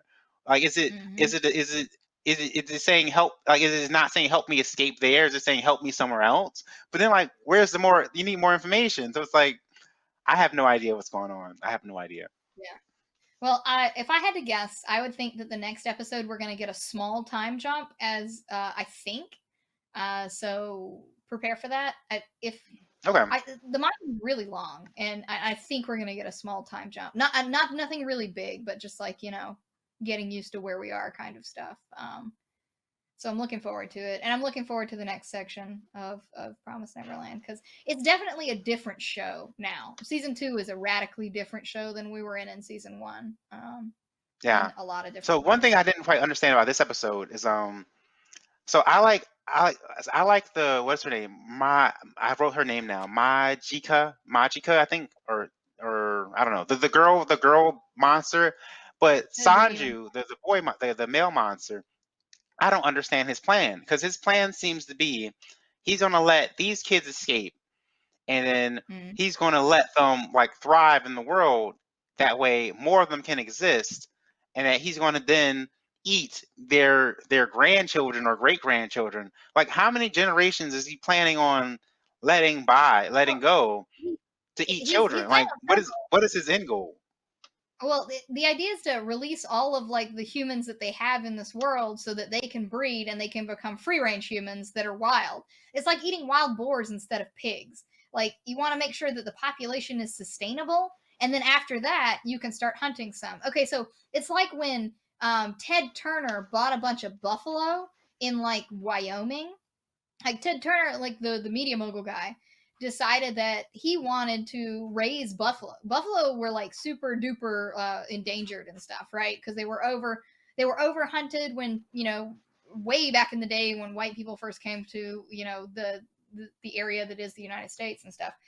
Um, and so for a long time, like you couldn't get buffalo meat. And then a couple of people, including Ted Turner, or yeah, Ted Turner, he bought like some number or through connections like had bought like breeding buffaloes and then had all this land out in Wyoming and started to just breed them, and he brought the population or helped bring the population back enough that because they were his buffalo, even though they were like you couldn't get them normally, there you can now buy buffalo meat because of people doing things like that and bringing the population back. And he did it so that he could raise them and hunt them and all of that, but it's still really controlled. Like you can't just kill all of them, you know what I mean? But he made the population That's come pretty back much enough. just what the farm is though, right? The farm in Neverland like they're already I doing mean, that in but it's the a difference between controlled like environment. it's the difference between raising like cattle for like milk cows. You like if you look at like a modern milk cow, if it's not like organic or something, just like the standard production, they're in like a really small space. They hook up machines to them. They pump the milk longer than it's supposed to. You're supposed to like genetically or whatever. And it's a lot of people don't like to get that kind of either beef or milk or whatever, like pigs raised in small enclosures. They want to have more free range and wild roaming and stuff like that. So So it makes that's them kind taste of different. I did not it. know that. Well, and also people are worried about like what it does to your body. But this is getting a little bit into the weeds. I think his is more a religious thing. He follows Oh this yeah. religion because they established that they're religious, and so it's a sin. It's like kosher. It's not kosher to eat entrapped meat, but it is kosher to eat free range meat in this world. You know what I mean? So he's got to get Oh, the I see. population of free range meat up enough that it's sustainable, so he doesn't kill them all, basically. And then he can start hunting free range meat, and that's okay with this like religion. So, Yeah, I didn't understand that when I watched the episode, and I was a little confused. But now I guess it makes more sense. but yeah, that's what he wants. But also, there's the allure of hunting, and I mean that's true of humans too. You know, he wants to actually hunt humans like we used to do. You know, even though he could get humans now from these different factories and stuff like that, but he wants to hunt humans because that's part of the allure. Uh, you know, the same reason a bunch of rich billionaires go out and try to hunt lions and crap, but then aren't very good at it and have someone else kill it for them and then pose with it. You know. Yep. But yeah, I'm looking forward to Promised Neverland 2. It's going to be a good show. Very excited. Now on to something I don't like. I watched Okay, ReZero ReZero like isn't bad though. an hour before we got here today. I don't know. At least it had What'd backstory. you It say? was at least a little interesting. I watched this Okay, episode like on the so treadmill, like 2 hours ago. so let's see. So I guess the first thing I have to explain is that right now that temple that they're in is Echina's temple, and so that's like she's in charge of the trial, and so the trial is like the first part of the trial is literally pretty much walking through the door, because in order to get through it, you have to be you have to be half demon or a half beast or something, and so there's already like a requirement to be like half something in order to get there. And then um uh I think Subaru got a pass. So she gave Subaru a pass. And so he can do the first set of the trial, even though he doesn't have any beast DNA in him. And then the second one is you have to confront like your worst memory from your past, and you have to get over whatever trauma you have from it. So Subaru also did that part. And so apparently there's a third part to the trial that I guess Amelia's going to have to do as well. And so I guess we're just setting that up. But so right now that's why she has to go back through, I guess, her quote unquote worst memory, but she couldn't do that before because she didn't have her memories. Right, So she so hadn't that's unlocked her where we are memories. now. And so now she has her memories back. We get to see that she knew a character that we're already familiar with, a character that presented himself as Betelgeuse, and was the main villain in season 1. Now we get to see that he actually was a halfway decent guy when Amelia was a kid, and we never even knew that Yeah, they knew each other, because when he met this is Amelia in season 1, it was right after a particular timeline where she died, and he referred to her as the half demon. And so we always knew that he's like a loyal follower of Satila, which is her mother. And so we always knew he was a loyal follower of her. And so we just assumed that, like, oh, he just doesn't like Amelia for whatever reason, right? But now we know that he also like was a follower, like he also like called Amelia, like, I don't know, did he call her like princess or whatever? I don't know. But right. he Super. respected her when she was a kid. So it's I weird was to gonna be say he like, met her. Like he like broke down in tears in joy when he met her. Like which yeah. was creepy. To be real. So it seems his first meeting of her was because of he's already a loyal follower for mom, and so she's like, I guess, his princess, right? And so Yeah. their first meeting makes perfect sense, knowing that what we know of him right now, that he's a big follower of Satala.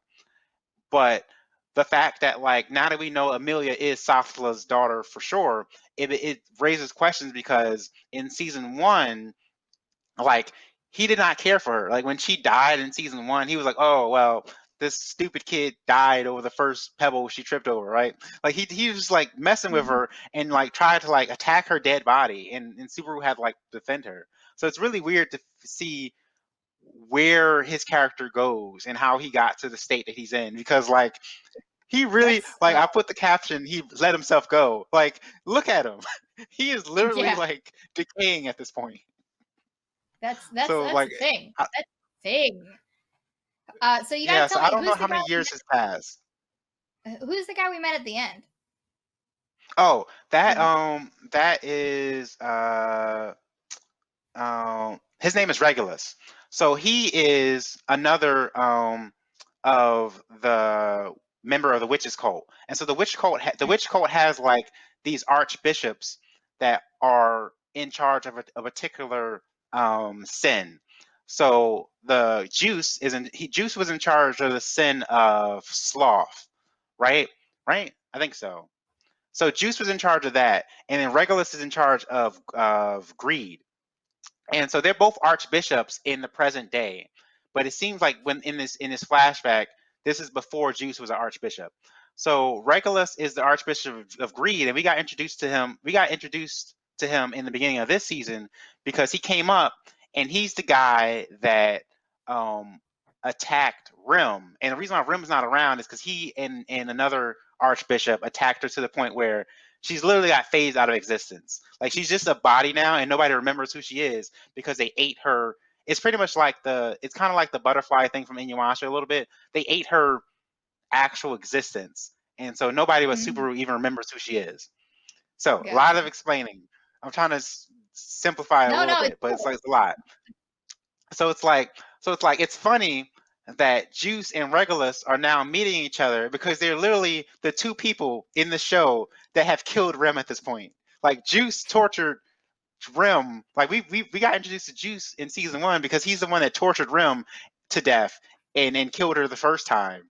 And so now Regulus is the second guy that's done that. And it's like now they're meeting. It's like, oh, all we need is like the third apostle to be here, and literally everyone that has ever killed Rem is all in one spot. So it's like these are not good guys. They're not good guys. But at this point in the flashback, it seems Juice is our only our only hope for anything. As crazy as that sounds, since he was the original villain. But Well, it I sounds don't like know. he likes her aunt too.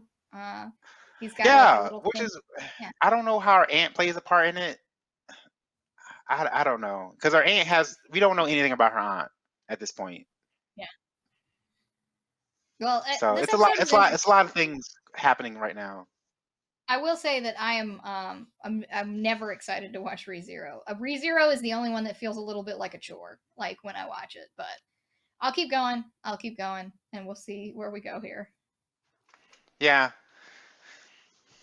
Ah, Doctor All right. Stone. Doctor Doctor Stone. Stone. This season has been better for me than last season was because now we're rolling and we don't have as many stupid flashbacks, and I feel pretty good about that. I think their plan is really weird. I don't know that it like if this were like a real life situation. I feel like this whole idea of playing a record and imitating a voice of a famous chick from America, I want to say it wouldn't work, but then I understand how gullible people are. So then I think about it and I'm like, okay, maybe it would I work. mean, So they're. I mean, I it could work. I mean, honestly, it could. Like, you've seen how fast misinformation spreads on Twitter. So it's like they're just trying I to do. replicate that. Yeah, yeah. No, I get you. So it could work. It could work. I've got some fundamental issues with this show, and a lot of it has to do with essentially superhuman abilities. Right now, at least that's my issues with it right now. Now, aside from the artwork I still have a big problem with because it's really weird. But I don't have a problem with no, the artwork. It but it is yeah, it is it is unusual though. Like even like the fact that Homura is supposed to be like Homura and Kohaku are supposed to be like the main waifus potential of the show, right? And so yeah. they do have very weird designs for quote unquote like main waifu, you know? No, But I love Kohaku. Don't get me wrong, as a character because she's like a very strong. It's like a beast, but she's like beastly strong. Okay, she's beastly strong, and she doesn't have the body of somebody who's beastly strong, which also bothers me. If you're carrying that thing up the hill every day for like most of your life, you should be jacked. Okay, she should be absolutely jacked, and yeah. I don't this whole gymnast thing. I get that you're a gymnast, but you can't. All right, gymnasts don't do like swings and around the bar on a tree branch, okay, without gloves on. Like that's not a thing. Like, you'll rip the skin on your hands, and it's winter, so it's Anime dry. logic. I don't.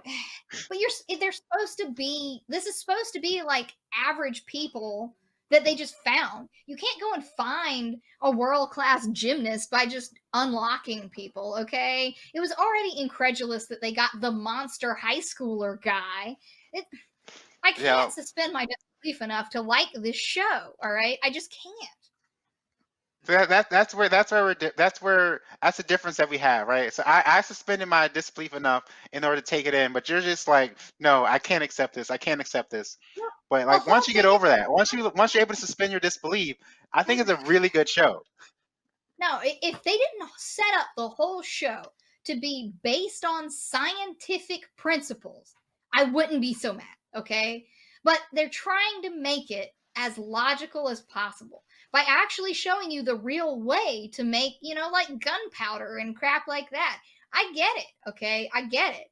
It's just really illogical in certain parts. And I had a problem with the cell phone thing, and because I actually have a problem with this whole new plot line about like broadcasting the audio, mostly because it just feels really arbitrary. Like, it feels like idea 6 of 18.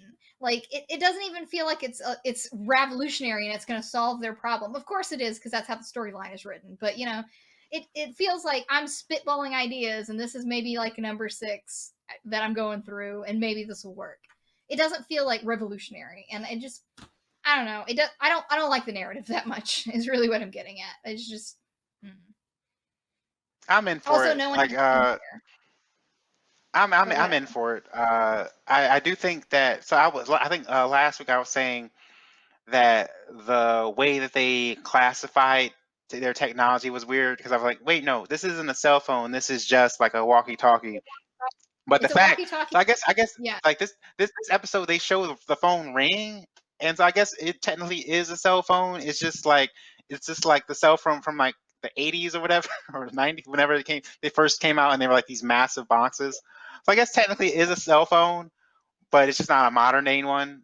And so Well, Momocon TV. I don't know which of them it is. Doctor Stone is secretly an isekai. It's not secretly an isekai. It is an isekai. Like, so much about Doctor Stone is but it's the absolutely an isekai. it's this it's I don't think that's I'm secret. not sure. I don't think so because well, I mean, it has a lot of the tropes of an isekai, but it is technically the same world. It is the same world. It is. So is, well, but so is supposedly Inuyasha. Like, technically, That is that's supposed to be true. bad. And Inuyasha is definitely an isekai. The differences That is are, it's like, true. it's not one person, it's multiple people instead of one person. But even Spider Show is multiple people reincarnated. So I mean, you can't get away with that. So it We'll is an have isekai. It just like absolutely how is. we did like the magical girl panel, we're gonna have a isekai panel where we go over the guidelines of what qualifies. Yeah, The magical absolutely. girl panel was really fun, by the way. I liked it too. I liked it too. Yeah. After we're not doing some of the streaming stuff, like in the distant future, we'll probably do some special one-off events, like things like that. I know Darius wants to do something about Mecha, and he's very excited about the potential of that. So I could get behind that. It could be pretty interesting. But yeah, no, I'm in Yeah. for Doctor Stone. It's interesting enough. It's got a lot of, obviously it's got a lot of hype. It's got a lot of budget behind it. It's got a good studio behind it. Um, I I guess I don't hate the manga. I don't hate it, but that's the best I can give. If I'm gonna choose things out Yeah, of the season, though, I'm pretty content with it. Like I like the mix of science with comedy with like things that like I feel like it does balance the realistic and the unrealistic well enough that it's not super sciencey, it's not super outrageous, and it's still funny. Um, so like I like there was one part in this week's episode where Homura was like, "Oh no, they got me!" Like he and what's his, Singu is sitting on top of me. There's no way I can escape. And he's like, "Oh wait a minute, Singu is sitting on top of me," and she just gets up because he weighs she's just like, nothing. it's because Like she Senku didn't is even like really, struggle. She just stood up as if yeah, there's literally was nothing on her back. So, yeah. Senku isn't so I exactly do the I do strong. appreciate a lot of the comedic moments. I like some of the comedic moments, but I'm really down on most anime comedy to begin with, so I don't know. I this was not impressing me, But like I said, the stupider moments of it really, really bother me. But there's been fewer of those in season 2 so far, so I'm grateful for that. But I know it's coming. I know it's coming. So just give me a Yeah. spin-off with hot Senku dad, okay? And then we'll be good. Like give me that Yeah. spin-off Apparently, manga there's a manga as for a that. show or something, and then we'll be good. All right, so our spinning the wheel show from this week was GTO. GTO is a fascinating show. But go ahead. I want to hear your Man, opinions of but it. it's like there's lots of red flags in this first episode. It's like, my God, was this acceptable at the time? like, oh my God. Um, So I man, it just almost, starts off the I back with almost, him being like, yeah, I'm becoming a teacher because I want to find underage girls. Okay. yeah. So I'm gonna get to this, but I almost wish you'd have watched episode 2 because in GTO, the first episode, it feels like we did not do the live action. By the way, we did the anime. It feels like they made one episode as like a pilot and a tester, and then from the second episode onward, it's a different series. Like in the first Oh. episode, he's like a test teacher, or whatever, But in the second episode, he winds up going to a private school, and then these are the characters you follow for the rest of the series, are in episode 2 onward. But Oh, yeah, I should have watched episode 2. Episode 1 was a two-parter or 40-minute episode. And so I just accepted that as 2 episodes. I probably going forward I probably should try to watch 3 episodes or something. well, this one Yeah. was a little harder because the first two it's kind of long. It was like 48 minutes or something like that.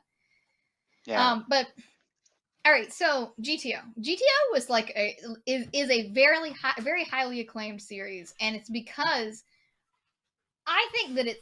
I'm gonna be honest. I think that the pilot episode, the two-parter, is very poorly written because you start out and you're right. It's full of red flags. It's I want to be a teacher because I want to date underage girls and I want to make it with 16-year-olds and things like that. But from like 20 minutes into the episode of episode 1 to like the rest of the series, like all of the rest of the series, he doesn't actually do any of that. Like I don't understand why they wanted to start with this concept because it seems really dumb when they're just going to throw it out the window. Now, I'm glad they threw it out the window because that's real creepy. The idea of somebody, somebody wanting to sleep with underage girls. Like, I'm glad they threw it out the window. But basically, from the time when he goes to visit that girl in her house, that's the last time you see him being sexually creepy of the same kind of Okay. ilk. The rest of the show is him like maybe he's like comedically like he's extremely sad because you are too young for me, or he's like in the second episode he rescues a teacher who's getting creeped on by the vice principal, like, and she's an adult, he's got like a thing for her and he thinks she's really pretty and he's like ogling her and stuff like that and like, wow, you look great. And then all of a sudden the vice principal is like literally putting his face on her ass and he's like, oh no no no no no, and he basically beats the crap out of the vice principal and throws him out of the bus. And that's the crux of GTO. Onizuka is a good guy. And the fact that they started out this show by telling you that he wanted to do this because he wanted to sleep with underage girls, it's meant to be a misdirect. That's the whole thing. Like he never actually does, but it's poorly written at the beginning. To like even introducing that concept is poorly written because he never does it. He never goes through with any of it, even given the opportunity. He's like, no, this is wrong. I'm not going to do it. Left and right through the whole show.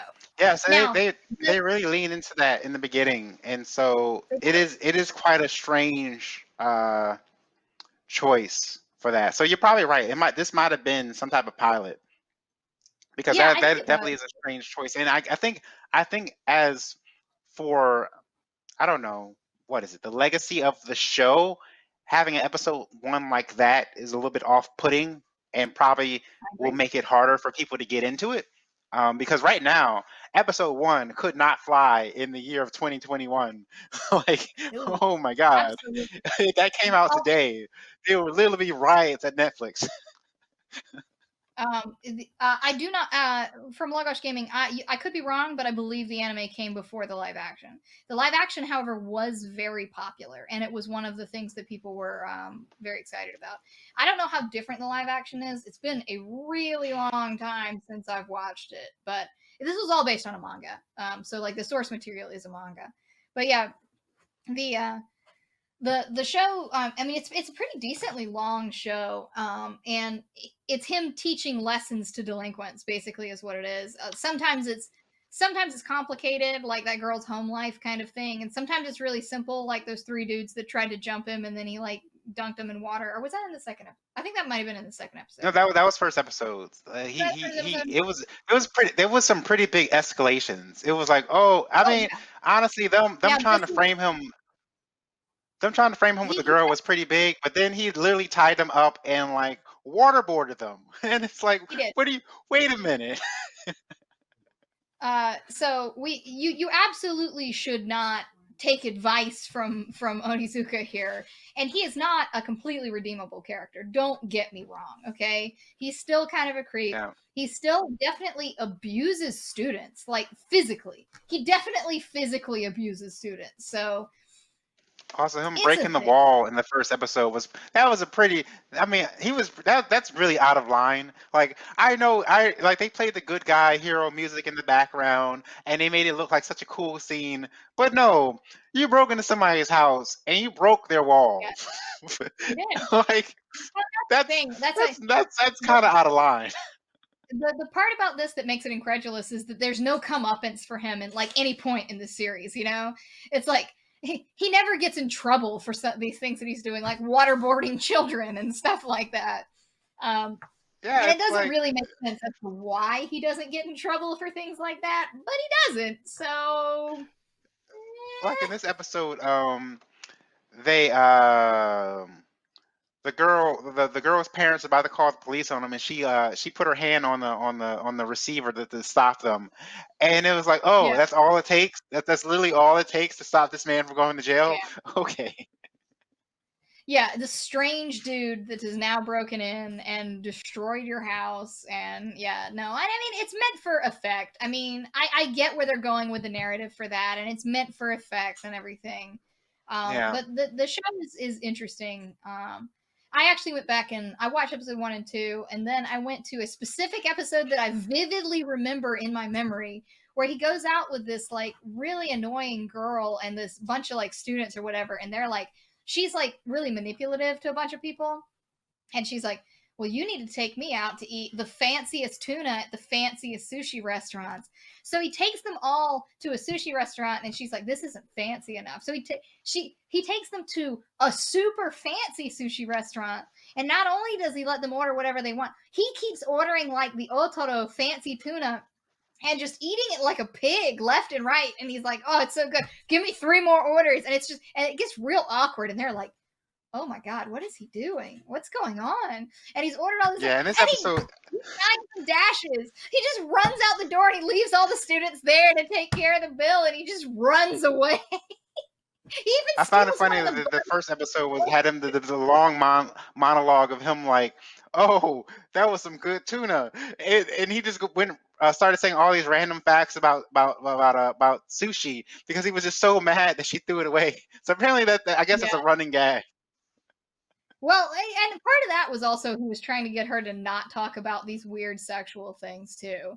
Because he's Oh like, yeah, you need to stop. Like, that's what I'm saying. Why would you set it up like he wanted to sleep with underage girls when clearly he's demonstrating that he absolutely does not? Like from the get go, in the first episode, he's like, nope, absolutely not. I'm not doing this. He has a really fairly strict ethical code when it comes to that, and it's demonstrated in the show left and right. And it's just like, I think it's poor writing. I just think it's very poor writing. That the concept of this show could work out really good if you just took some of that poor writing out of the beginning and didn't try to dress this up like something like that. But yeah. I don't know. All right, are you ready for our spinning the wheel for this week? Oh yeah. I'm gonna try to get one of yours this time. I might spin it again if we don't get one of yours. So No, because we it's have been fine. doing It's that. fine. No, I want to get it. I want to get it. I want to get it. All right, let me make sure I'm in frame. Yeah.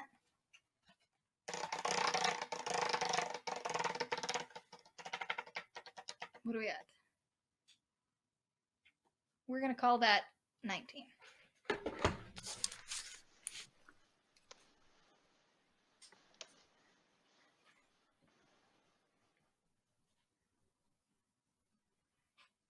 All right. Actually, I am. You gotta tell me where to Okay. find this one. Yours. That one's on Crunchyroll. All my stuff is on Crunchyroll.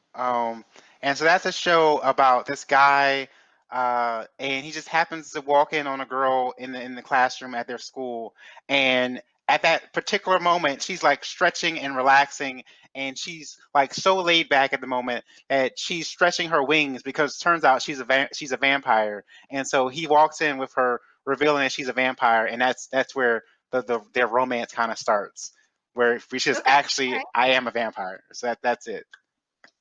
Okay. All right. So yeah, it's a Well, fun actually, show.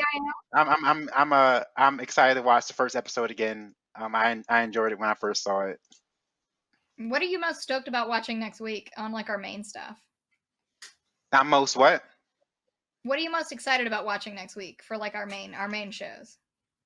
I think it's probably I think the show I'm most excited for is Spider. Every single episode so far has been really good. Spider and Neverland, honestly, is a pretty solid tie.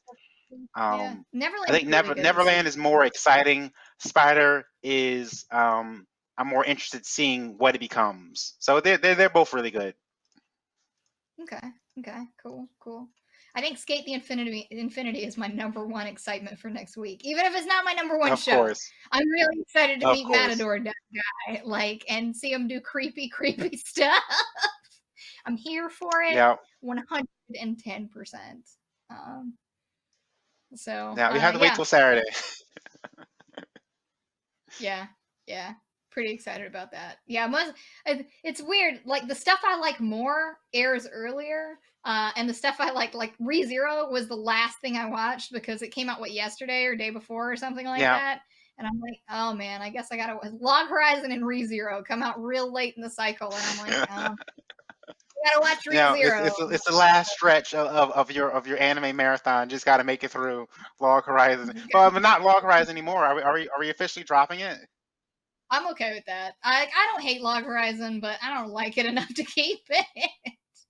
Yeah, I don't I'm like still it. gonna watch episode. I'm still gonna watch it on my own. And so if there's a drastic like change and uptick, then I'll tell you to tune in. But if it's just more of the same, I'll be like, yeah, we're good. Yeah. Okay. Well, we'll see. Next week we will continue with our shows, and we can't wait to see you guys there. So, and we'll also be watching Actually I Am, which I hope your picks are good, Erik. I hope your picks are good. So, I from what I remember, like it has been a little while. But, like it's not that old of a show. I think it's only maybe like 5 years old. But from what I remember, I did enjoy it. okay, all right, we can go with that.